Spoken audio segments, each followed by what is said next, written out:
지은님 안녕하세요. 신우진입니다. 오늘은 제가 웅이사의 그 하루 공부를 읽고 들으면서 제가 1.5배속으로 들었어요. 그렇게 들은 다음에 이 내용을 어떻게 정리하면 좋을까라고 생각을 해서 나름대로 그 실시간으로 적은 걸 한번 요약해서 지훈님하고 나누려고 이렇게 영상을 찍게 되었어요. 오늘 이야기를 한 거는 흔들리지 않는 사람들의 세 가지 특징에 대해서 얘기를 하고 있습니다. 여기에서 주로 다뤄지는 것은 맹자, 고전책에 나와 있는 맹자죠. 여기에는 이제 조연재 작가라고 하는 분이 2000년에 공부해서 나오는 그 대목이에요. 진정한 어른이라는 것은 무엇일까요? 어른이라는 것은 무엇일까요? 어른이라는 것은 흔들리지 않는 마음을 가진 사람을 일컫습니다. 그러면 대부분의 사람들은 나이가 많이 먹었지만은 실제 흔들리지 않는 마음을 가진 사람이 없죠. 정치인들도 보면 또 부자들도 보게 되면은 탐욕에 눈이 멀어서 자신의 마음들이 계속 흔들리는 걸 볼 수 있어요. 그런데 과거에 있는 정말 많은 그런 우리가 성인군자라고 하는 사람들은 흔들리지 않는 마음을 갖고 있습니다. 그 당시에 춘추 전국시대에 송나라 시대 때에 굉장히 다양한 학파와 학문들이 있었어요. 그런데 그런 학문과 학설들이 쟁쟁했고 그것을 우리가 얘기를 할 때 백야쟁명이라고 합니다. 백야쟁명이라고 하는 것은 100가지 이상 되는 그 학파들이 서로 이윤을 얻기 위해서 싸움을 하였어요. 내 것이 맞다, 너 것이 틀리다 막 이러면서 계속해서 서로 주장을 하면서 얘기를 했겠죠.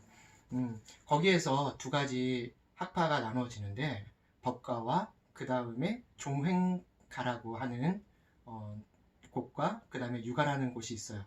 근데 이 두 가지 학파 중에서 종횡가라고 하는 사람은 특히 권모술수가 능하고 그 다음에 외교적으로 뛰어나고 또 화술도 좋았겠죠. 그리고 사람들을 속이기도 하고 그 사람들을 현혹시키는 그런 말들을 했습니다. 왕은 유가라고 하는 쪽보다는 이 종행가 쪽을 더 따랐어요. 그런데 유가라고 하는 곳에는 공자와 맹자가 있었죠. 그 사람들이 중요하게 생각했던 것은 인의예요. 인의라는 것은 마음이 어질고 그 다음에 바깥으로 그 어진 마음이 행동으로 이루어지는 것을 이야기합니다. 그래서 왕 앞에 가서 내가 인의를 해야 됩니다. 인의를 해야 됩니다라고 계속해서 왕한테 얘기했지만 왕은 결국은 종횡가라고 하는 그 사상을 따랐죠. 그래서 처음에는 그 나라가 좋게 가는 것처럼 보였어요.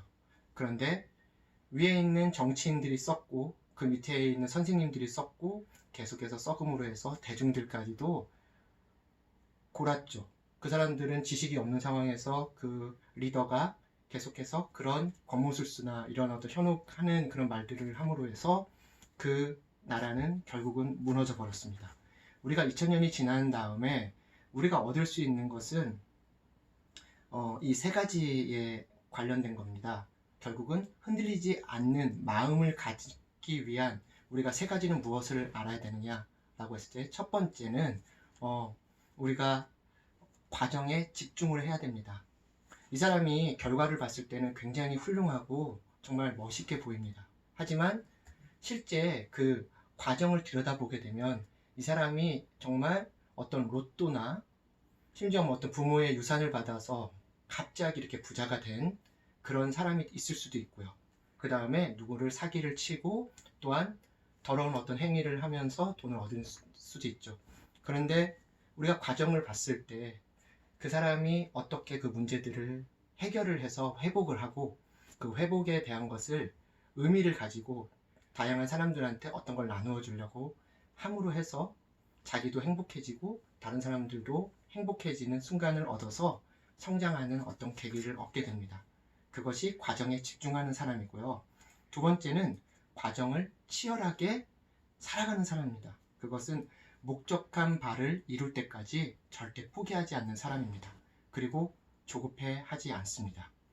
세 번째는 고난이 축복임을 아는 사람입니다. 그 고난과 고통에 대해서 자신이 이것을 축복이라고 생각하는 사람은 흔들리지 않는 마음을 갖게 됩니다. 자, 오늘 세 가지의 이야기를 했습니다. 하나는 과정에 집중하는 사람, 그 다음에 과정을 치열하게 살아가는 사람, 세 번째는 고난을 축복이라고 생각하는 그 사람입니다. 우리가 어떻게 보면은 저도 마찬가지고 지훈 씨도 세상을 살면서 그런 고난을 굉장히 힘든 고난 속에서 삶을 살았지만 결국은 우리가 누군가에게 무엇이 되기 위한 그 마음으로 있었기 때문에 우리가 사람들로부터 존경을 받고 칭찬을 받을 수 있는 그런 사람이 되었습니다. 앞으로 지훈 씨가 어떤 사람이 될지 모르겠지만 누군가에게 무엇이 되기 위해서 조급해하지 않고 정말 지금 하는 것처럼 정직한 마음을 가지고 사람들에게 다가서는 그런 사람이 되었으면 좋겠습니다. 오늘 이만